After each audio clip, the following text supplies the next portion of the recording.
нэг удаа Ромоос юудэчүүд хөөгдөд.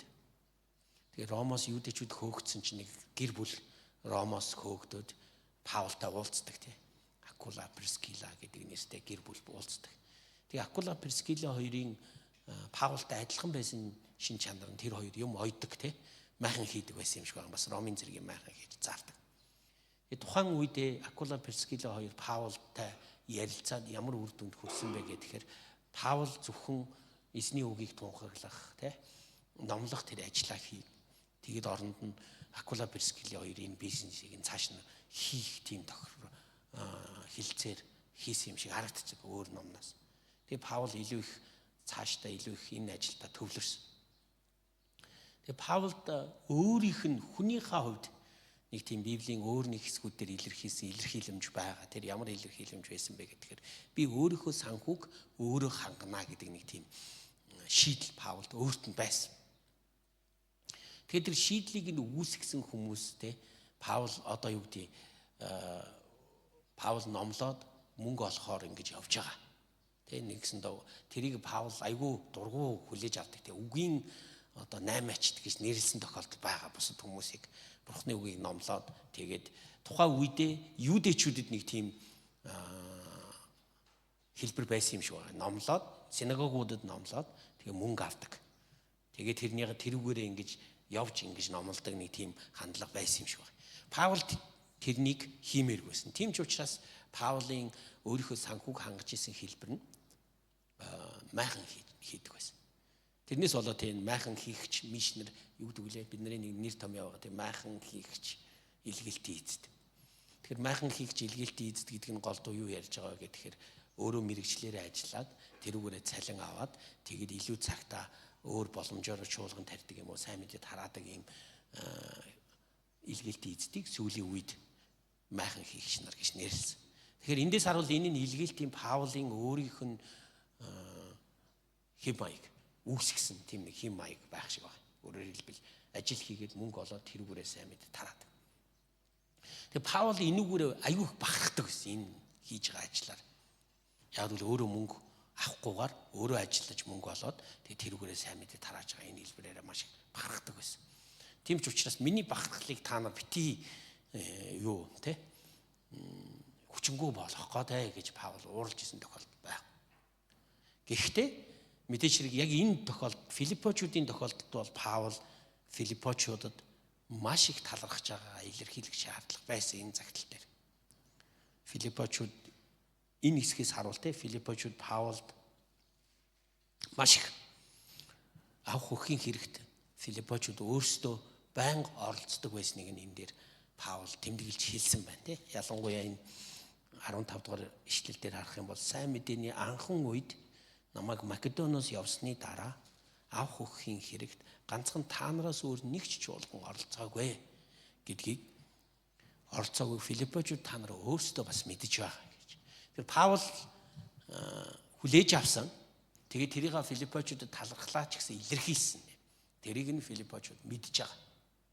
Тэр урд нь аль хэдийн ийм талархлын харилцаа Паул явагдсан байгааг бид нар мэдэж болно гэсэн үг тий. Та нар ч мэдж байгаа. Би та нарт урд нь хэлж исэн. Танахаас өөр чуулган энэ сайн мэдээний аяллыг дэмжих санхүүгээр дэмжиж исэн тохиолдол байхгүй гэдгийг мэдж байгаа гэдгийгсэн. Тэгээд дараа нь дахиад 2 ч удаа тий 16 дугаар ишлэлээр Тесалоникт ч хүртэл та нараас нэгээс илүү удаа надад хэрэгтэй юмыг мань илгээсэн гэж хэлж байгаа. Македонд багт нь 1 удаа илгээсэн. Тесалоникт багт нь 2 удаа илгээсэн дор хаяж те. Энэ дээр бид нар нэгээс илүү гэдгийг дор хаяж 2 удаа гэх юм бол ингээ 3 дахь удаага санхүүгээр илгээсэн. За тэгээд 4 дахь удаага энэ магадгүй өнөөс ч олон байж магадгүй. Гэхдээ 4 дахь удаага энэ Паул шоронд тэг гэрийн хорионд хоригдсон Ромд байх үед Тесалоникийн дахиад илгээж байгаа. Тэгэхээр Паул байнгын хамтран ажиллаж, байнгын дэмжлэг үзүүлдэг энэ хүмүүст Паул сэтгэлээ илэрхийлсэн. Гэтэ энэ дээр таад унших юм бол Паул нэг тийм юу байгааг харж болно те, нэг юм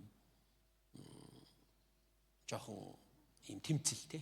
Нэг талаас байнга хүлээгээд аваад энүүгээр нь дутагдаад байгаа юм шиг ийм мэдрэмж төрүүлэхгүй нэг талаас. Яг л Паулийн нөгөө нэг сэтгэлгээ нь байгаад байна тий. Өөрийгөө дэмжих хэрэгтэй. Тодорхой хэмжээнд. Нөгөө талд Паулийн 1-р Коринт 2-р Коринт номон дээр биччихсэн Коринтын чуулгантай биччихсэн харилцааг харах юм бол Коринтын чуулганаас энэ Филиппон чуулган шиг юу ч хүлээж аваагүй гэдгийг бид нар харж байна тий. Юу ч хүлээж аваагүй. Зүгээр Коринтын чуулганаас авсан мөнгөө Иерусалимийн ядуучуудад сан үүсгээд өгөх шаардлагатай байсан. Тийм учраас Коринтын амлчаад 3-4 жил болгоод тэр нь ажил хэрэг болоогүй байсан учраас Паул ууралсан тохиолдолд Коринтын чуулганыханд тэгээ та нар одоо энийгээ дуусга гэж хэлсэн тохиолдол байгааг бид нар Коринтын цагтлаас уншдаг. Тэгээ тэрнийг нь бид нар Галаат номноос бас эргээд унших боломжтой. Галаат номон дээр Паул юу гэж хэлсэн бэ гэхээр Галаат номон дээр Паул элч нартай уулзаад 14 онсон байдаг. Анх Христэд итгэснийхаа дараа цөл рүү яваад 3 жил амьдарч хагаад буцаж ирээд Петр хин хоёртой Яков бас Йохантай энэ уулзсан. Петртэй хамт 14 онсон хоноод ярилцсан тийм түүхэн цаг мөч байгаа Галаат ном бидэнд харуулдаг. Тэгээ тэрэн дээр Паул Галаат номд юу гэж хэлсэн бэ? Элч нар надад нөхөрлийн баруун гараа сунгасан гэж хэлсэн. Тэгээ тэр үед элч нартай 14 хоноод тэгээ элч нар Паулд юу гэж хэлсэн бэ гэхээр сайн мэдээний Паулийн тарааж байгаа сайн мэдээ бол яг л Бурханаас ирсэн сайн мэдээ байна гэдгийг хүлээн зөвшөөрсөн. Гэтэ элч нар хувьчлан Паулаас ганцхан юм гуйсан. Тэр нь юу байсан бэ гэхээр ядуусыг бодож яваарай гэж гуйсан гэж хэлж байгаа. Тэгээд Паул Галаат номон дээр тэрийг юу гэж хэлж байгаа юм гэхээр тэрийг нь би одоо хүртэл бодсоор байгаа. Энэ л гуйлтыг нь би биелүүлэх гэж би ядуусыг бодож амьдарч байгаа гэдгээ Паул Галаат номон дээр хэлдэг. Тэгэхээр өөрөөр хэлбэл Паул тарьсан чуулгануудаасаа яваад аль болох тэр чуулгануудаасаа санхүү авахгүй байхыг Паул хичээж исэн. Тэр Паулийн зарчим санхүү авахгүй байхыг хичээж исэн зарчим нь Паулийн ямар зарчимтай холбоотой байсан бэ гэхээр эзэн дуудлага өгөхдөө надад өөрийн гараараа санхүүгээ бий болгоод тэгээд тэрүүгээрээ илгээлтийн аяллаа дэмжиж тэгээд тэрүүгээрээ амьдр гэсэн дуудлага надад өгсөн. Би тэр дуудлага миний хувьд бахархал гэж үздэг учраас би тэрийгэ биелүүлэх гэж амьдарч байгаа гэж. Гэтэ бид нар мэдж байгаа тийм. Паулд тэгж амьдрахдаа санхүүд нь дутагдсан юм байсныг бид нар мэдж байгаа тийм. Яг энэ хэсгээс уншихаар. Өөрөөр хэлбэл яг энэ хэсэг дээр юу гэж Паул хэлж байгаа юм гэхээр 12 дугаар ишлэл дээр би тарчигхан байхыг ч мэднэ. Би илбэг дэлбэг байхыг ч мэднэ. Ямар ч аливаа нөхцөл байдал цатгалан болон үлсгэлэн байх, илбэг байх, дутагдахын аль альны нууцад би суралцсан гэж Паул хэлсэн. Өөрөөр хэлбэл Паулд ч гэсэн маш их үлсгэлэн маш их дутагдсан тийм цаг үе байгааг бид нар эндээс харж байна. Паул байсан. Магадгүй тэр цаг үеийнхэн нэг нь яг одоо энэ загтлыг бичиж яахын өмнөхөн гэрийн хороонд байх үедээ дутагдсан цаг үе байсан юм шиг. Тэр үед Филиппон чуулганыхан Паулд бэлгээ илгээсэн. Тэгээд тэр нь Паулд яг эзэн тааламжт. Паул энэ дээр юу гэж хэлж байгаа вэ?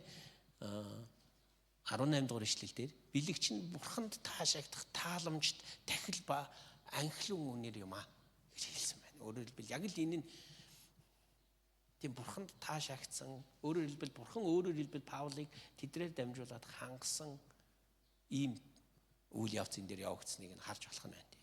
Тэгээ Паул үнэхээр баярлсныг бид нар бас эндээс харж байна. Филиппочуудын тэр дэмжлэгт маш их баярлсныг.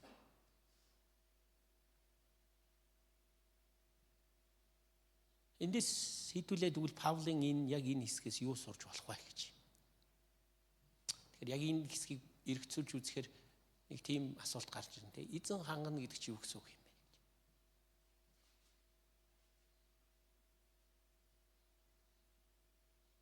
Бид нар эзэн хангана гэхээр одоо юу гэж ойлгох вэ те? Магадгүй бидний зарим нь эзэн хангана гэхээр Тэнгэрээс те. Тэнгэрээс юм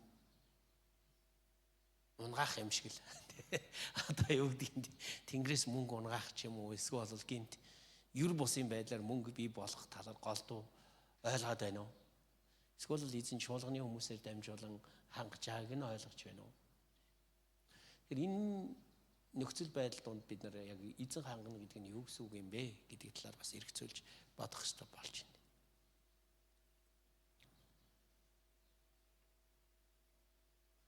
Өнгөрсөн Библийн сургуулийн захирал 2018 оны 10 сараас хойш аваад 2 удаа ер нь бол 2-3 удаа нойргүй хонч үтсэн, ер нь бол нойр хүрдэхгүй юм байлээ. Гэхдээ Бурхны надад өгсөн нэг онцгой бэлэг манай ихтер ч надад хэлдэг. Би ер нь бол нойронд амар сайн хүн байхгүй юу. Толгоогоо тавиал нам унтдаг. Тэрнээс болоод олон өвчнөөс Бурхан намайг сэргийлж байгааг би ойлгодог. Миний зүрхний цохилт ингээд ер нь бол 100-аас дээш дандаа байгаад байгаа байхгүй. 100-аас дээш. Зүрхний цохилт 100-аас дээш байж байгаа нь стрессээс болж байгаа гэж эмч нар хэлж байгаа. Бас стресс ажлын стресс дарамтнаас болж иж магадгүй гэж хэлж байгаа. Тэгээ өөр шалтгааныг нь ерөөсөй олохгүй байгаа байхгүй. Магадгүй цус багталтаас болж байгаа. Тэгээд мэдрэлийн эмчид үзүүлсэн мэдрэлийн эмч нэг л юм асууж байгаа надаас. Чи унтаж чадж гинөө гэдэг. Тэгээ чи нойр чи ямар байна? Би хэлж байгаа. Нойр надад ямар ч асуудал байхгүй. Би орой очоод ядраал толгоогоо дэрэн дээр тавил нам унтдаг. Ерөөс ойлгохгүй байдаг мэдрэлийн эмч те. Тэгээ зүрхний цохилтны юм өндөр хүн ингэж унтах ямар ч боломж байхгүй. Тэгээ манай хүн эцэст нь дээр мэдрэлийн эмч юу гэж хэлсэн бэ гэхээр үгүй чи унтаж байгаа бол чамд ямар ч асуудал аалах гэдэг. Яг л унтаад наад юу гэж тэ цохилт юу энэ ч угаасан багасна. Нэг ийм сонин юутай байгаад байхгүй. Унтах бол надад ямар ч асуудал. Өөрөөр хэлбэл Бурхны надад өгсөн бэлэг авьяасынх нэг нь юм шиг байна. Тэ сайн унтах. Унтахад ямар ч асуудал байхгүй. Тэгтэл тийм амар нөгөө нойроо дийлдэггүй унтдаг хүн чинь хоёр удаа нойргоо хонж ирсэн мэд. Гэхдээ тэр нь голдуу санхүүтэй холбоотой асуудал байхгүй. Нэг удаа би аягүй сайн санаж байна. Маргааш нь Библийн сургуулийн цалин тавих гээд байгаа. Библийн сургуулийн даансанд ямар ч мөнгө байхгүйсэн нь ойл. Тэгээд хүний ухаанаар бодохоор маргааш би 50 орчим сая төгрөг олох ямар ч боломж байхгүй. Хинээс ч зээлэх боломж байхгүй. Тэгээ хийж чадах юм юу аах вэ? Тэгээ нойр хүрхгүй байгаа юм чинь тэгэл залбираал хөвтэй дээрээс тий ер нь Бурхан дандаа залбираал. Гэхдээ маргааш нь яг эзэн хангасан тохиолдол байга айгүй сонио. Бидний бодоочгүй газраас их мөнгө орж ирсэн тохиолдол байга. Заримдаа эзэн тэгж ажиллаж байна тий. Заримдаа. Бид нар магадгүй өстой нөгөө амьдралд нэг юм тохиолдод ирэх үед л Бурханаас өөрийг ирэхгүй тий өстой залбираад л найдаад л даатгаад л одоо Бурхан даатгаад л тэгсэн мөртлөө хажуугаар нь өөрөө санаа зовоод л тий ерөөсөө байж чадахгүй л ийм байдалд ордог байх бид нар тий. Нөгөө тохиолдолд бид нар эндээс харах юм бол бид нар чуулгантайгаа ойр байх тухай яригдчих байгаа чуулган. Филиппогийн чуулган Паул хоёрын харилцааг та нар эндээс харж байна уу тий? Паул бүх зүрх сэтгэлээрээ Филиппон чуулганд үйлчилж байгаа. Филиппон чуулган эргээд бүх зүрх сэтгэлээрээ Паулд үйлчилж байгаа. Паул ч гэсэн бэлэг авж байгаа да энэ дэр магадгүй санаа зовж байгаа юм шиг харагдахгүй байгаа энэ дэр зүгээр л талархлаа айгүй чөлөөтэй илэрхийлж байгаа тий харагдаж байгаа энэ дэр Филиппон чуулганы. Энэ харилцаа айгүй гайхалтай байна тий энэ харилцаа. Тэгэхгүй бол манайд чинь нөгөө чуулгантайгаа пастор нь мөнгөний харилцаанд ороод ирэхээр айгүй хэцүү байдаг тий зарим талаас харах юм бол чуулганаасаа пастор нь мөнгө нэгчиж болохгүй чуулган нь пастортаа яаж ч болохгүй нэг ийм таталцсан харилцаа харж байна.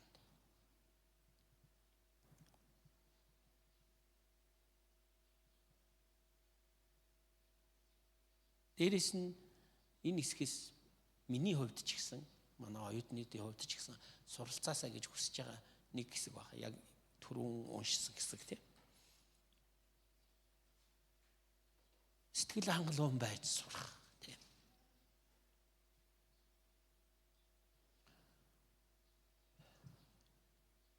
Ариун сүнсээр л энийг одоо Паул ариун сүнсээр сурсан баг тийм. Ерөн сэтгэл хангалуун байж сурах. Тарчихгүй үед сэтгэл хангалуун байж сурах. элбэг дэлбэг үед ч гэсэн Бурханд сэтгэл хангалуун байж сурах. Тэгэхээр энэ 11-р ишлэлийн энэ сүүлийн хэсэгтэр байна те. Би үүнийг дутагдсны улмаас ярьж байгаа юм биш ээ. Би зүгээр та нарт те дутагдсны улмаас та нарт талархал илэрхийлж байгаа юм ерөөсөө биш. Яагад гэвэл учир нь би байгаадаа сэтгэл хангалуун байж сурсан юм аа гэж хэлж байгаа Паул. Тэр сэтгэл хангалуун байдал нь би тарчигхан байхыг ч мэднэ, элбэг дэлбэгч байхыг мэднэ. Ямар ч альва нөхцөл байдал сэтгэл хангалуун, цатгалан болон өсгөлөн байх, элбэг байх дутагдахын аль альны нууцад би суралцсан гэж. Тэгэд 13 дугаар ишлэлээр үргэлжлүүлэн нөгөө бидний хүн болгоны барьдаг алдарт ишлэлийг хэлсэн байна тийм. Намайг хүчрхэгжүүлэгч түүгээр би бүгдийг хийж чаднаа гэж. Энэ маань энэ урдлын хав сэдвтэйг нийлүүлвэл яг юу гэж ойлгож байна. Намайг хүчрхэгжүүлэх гэдэг нь. Би ядуу тарчиг мөнгөгүй байсан ч гэсэн эзэн намайг хүчрхэгжүүлээд тэгээ би сэтгэл хангалуун байж чаднаа гэсэн утгатай хэлэгдэж штэ энэ ишлэлтэй хам сэдвийнхаа дагуу утгаас нь харах юм бол. Түүнээс би сакс тоглож чаддаггүй байжгаад тэгээ Христээр би бүгдийг хийж чадна те сакс тоглож чадна гэсэн тийм хэрэгжүүлэлт хийхээс номер 1-р нь хам сэдвийн дагуу хүчрхэгжүүлнэ гэдэг нь те амьдралын хүнд хэцүү үед тарчигхан үед те ямар ч үед сэтгэл хангалуун байх тухай тэрийг нь хүчрхэгжүүлэх тухай Бурхан Есүс эзэн хүчрхэгжүүлдэг тухай яригдчих юм те. Тэгэхээр энэ нууцыг л хамтдаа суралцгаая оюутнуудаа те. Магадгүй та нарын зарим нь яг одоо тийм байгаа байх гэх юм. Яг л би оюутан байсныг мэднэ. Ямар их зүйл дутагддгийг ч гэсэн би бас мэднэ. Тэр дунд янз бүрийн үйлдэл гаргадаг аач мэднэ те. Хүмүүстээр очдог, янз бүрийг ярьдаг те. Янз бүрийн зүйл болдгийг би мэднэ. Гэтэ энэ нууцаас те Христ рүү ханддаг нууцаас суралцаасаа гэж уриалж байна. Нэг талаас энэ нь бас хүмүүсээс бити гоо гэсэн үг бас биш энэ. Чуулганы хүмүүсээс бити гоо гэсэн үг биш. Өөрөөр хэлбэл энэ дээр Паулийн нэг хэлсэн үг энэ дээр бас бид нар харах хэрэгтэй байна. 17 дугаар ишлэл дээр би бэлгийг нь ирж байгаа юм биш. Харин та нарын үнэлгээнд нэмэгдэж буй үр ашгийг ирж байгаа гэж хэлж байна. Тэгэхээр энэ үнэлгээнд нэмэгдэж буй үр ашиг нь юу юм бол?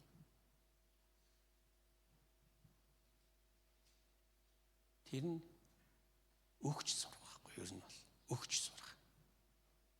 Филиппон чуулган өгч сурах хэрэгтэй. Тэгээ тэр өгч сураад тэр бэлгээ илгээж байгааг нь харахаар Паул юу гэж дүгнж байгаа вэ гэхээр итгэл нь төлөвшж байна. Эдгээр өгч сурч байна. Эдгээр өөрөөр хэлбэл Паулийн нэг бүр давтаж хэлсэн зарчмыг Филиппон чуулганыхан биелүүлж байгаа. Ямар зарчим гэхээр Паул нэг удаа хэлдэг эзэн Есүсийн өгөх нь ёроолтой гэдэг сургаалыг би та нарт хэлье. Би давтаж хэлье. Өгөх нь ёроолтой шүү гэж. Энэ бол Христэд итгэгч нарын сурах ёстой тий өгөөмөр байх. Бүр ялангуяа энэ Филиппон чуулганых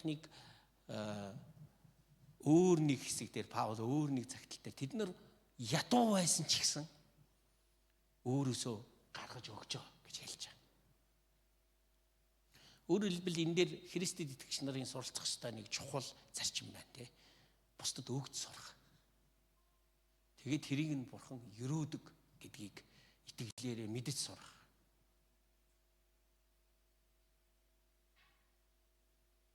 Энэ их баяр хөөргийг харсан тийм удирдагч нар байгаасаа гэж та нарыг өрөөж. Та нарын дагалдуулж байгаа хүмүүс, та нарын чуулган, та нарт өөрсдөөсөө байхгүйгээ гаргаад өгж байгаагийн тэр өрөөлийг та нар олж харах болтугай. Тийм баяр хөөргийг амсах юм бол та нар үйлчлэлийн жинхэнэ баяр хөөргийг амсаж байгаа гэсэн. Өөр ирэхгүй баг нүднээс чинь нулимс гарахаар тийм баяр хөөр байна. Бид нар өөрсдөөсөө гаргаад өгж байгааг харах. Тийм л баяр хөөргийг яг одоо Паул энэ хэсэг дээрээс Филиппочуудын энэ өглөгөөс олж харж байгаа байхгүй. Тэр өөрөөр хэлбэл энэ зүгээр нэг юм хүлээж авсандаа баярлж байгаа баяр гэсэн биш. Энэ бол тэ бүр энийг нэг тийм сонирхолтой үг байна. Тэ үнэлгээнд нэмэгдэж буй үр ашгийг нь Паул олж харж байгаа тэр цаг байгаад байгаа байхгүй Филиппочудаас.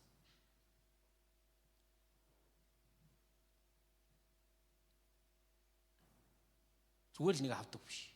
Тэг өгдөг хүмүүс байцгаа юм байна. Тэгэд өгд сурыг. Тэгэхээр өгд сурхаасаа өмнө юуг сурах нь вэ? Үлсгэлэн байхыг бас сурах нь шүү дээ. Тийм биз дээ, тий. Өөрөөр хэлбэл дутагдаж гачигдахдаа сэтгэл хангалуун байхыг бас сурах хэрэгтэй болчихно. Тэгжиж дараа нь бид нар өгд сурах нь шүү дээ, тий. Үнэлгээ нэмэгц. Ягаад гэвэл яг энэ хэсэг дээрээс бид нар энэ хоёрыг нийлүүлээд юу ойлгох вэ гэдэг бол өөрөө үлсгэлэн байсан ч гэсэн бусдад өгд сурж байгаа нэг тийм сонин амьдрал байгаад байгаа Христэд итгэгч нарын. Өгөөмөр зан. Энэ нь магадгүй Бурхны өгөөмөр зан илэрхийлж байгаа учраас тийм. Тэр нь эзэн Есүс Христийн өглөг өгж байгаа хоёр хүний нэгийг хараад магтсан тэр хэсэг дээрээс бид нар хардаг тийм. Нэгэн эмэгтэй, Билевсийн эмэгтэй өргөл өргөхдөө өөрт байхгүйгаасаа өргөж байгааг хараад тоон чухал биш гэсэн тийм. Тэр нь хажууд нь байгаа нэг баян өөрийнхөө илүү байгаагаас өргөж байгаа. Энэ хоёрын ялгааны талаар илч эзэн Есүс өөрийнхөө элч нартаа зааж байгаа сургаалыг бид нар мэддэг. Тэгэд 19 дугаар ишлэл дээр хэлсэнтэй миний бурхан алдардах баялгаараа Христ Есүс дотор та нарыг хэрэгтэй бүхнээр чинь хангана гэж хэлсэн. Өөрөөр хэлбэл энэ эзэн Есүсийн бурхан хангана гэдэг чинь юу гэсэн үг юм бэ гэдгийг Паул энэ хэсгээр хариулж байгаа.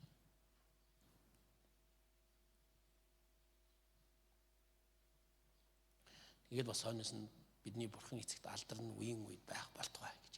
Өөрөөр хэлбэл ийм хүмүүсээрээ дамжуулан ажиллаж байгаа бурханд алдарн байх болтугай гэж хэлж байна. Тэр яг энэ ерөөл энэ гайхалтай Христч өгөөмөр зан чанар те. Тэгээд зогсохгүй тэр Христч өгөөмөр зан чанараас өмнөх тэг үлсгэлэн байх үедээ ч гэсэн бурхан дотор сэтгэл хангалуун байх тэр зан чанар нь магадгүй энэ Филиппо номны Паул хэлэх гээд байгаа баяр хөөрн тэр баг. Тэ баярлагтун гэж. Зүгээр нэг тийм сэтгэл хөдлөлийн баяр хөөр биш дээ энэ. Хэцүү байсан ч гэсэн бурханаар сэтгэл хангалуун байгаад тэр баярлах баяр хөөр. Тэр баяр хөөр тэр ариун сүнсний гайхалтай нөхцөл байдлаас хамаарахгүй сэтгэл хангалуун байдал баяр хөөр та нарын мен дээр байгаасай гэж эзэн Есүсийн нэрээр өрөөж байна. За хамтдаа бүгдээ эзний өмнө очицгоо. Эзэндээ талархъя.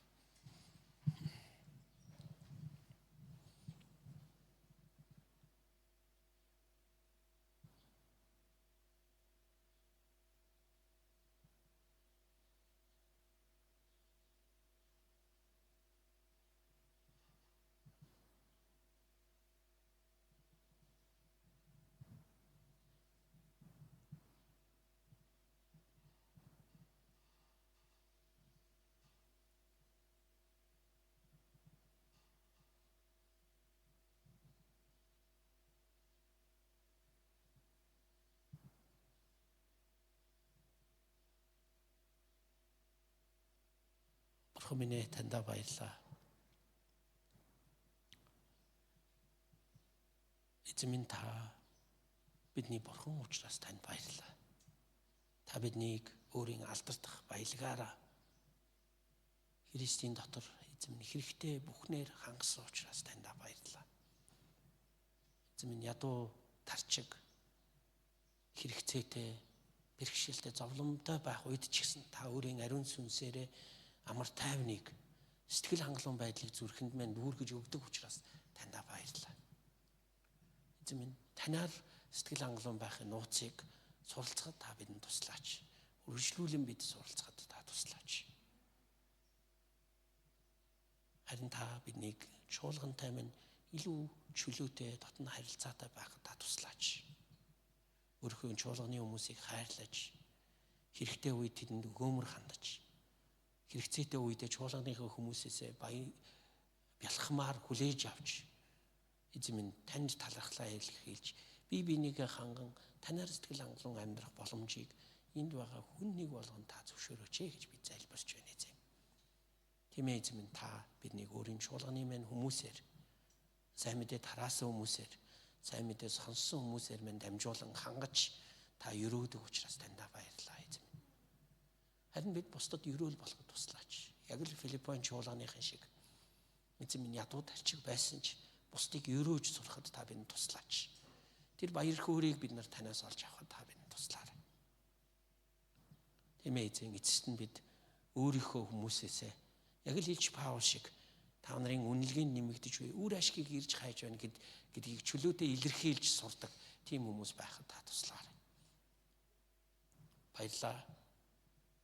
Төгс хангагч, хэрэгтэй бүхнээр минь хангадаг эзэн Есүс таны нэрээр залбирч байна.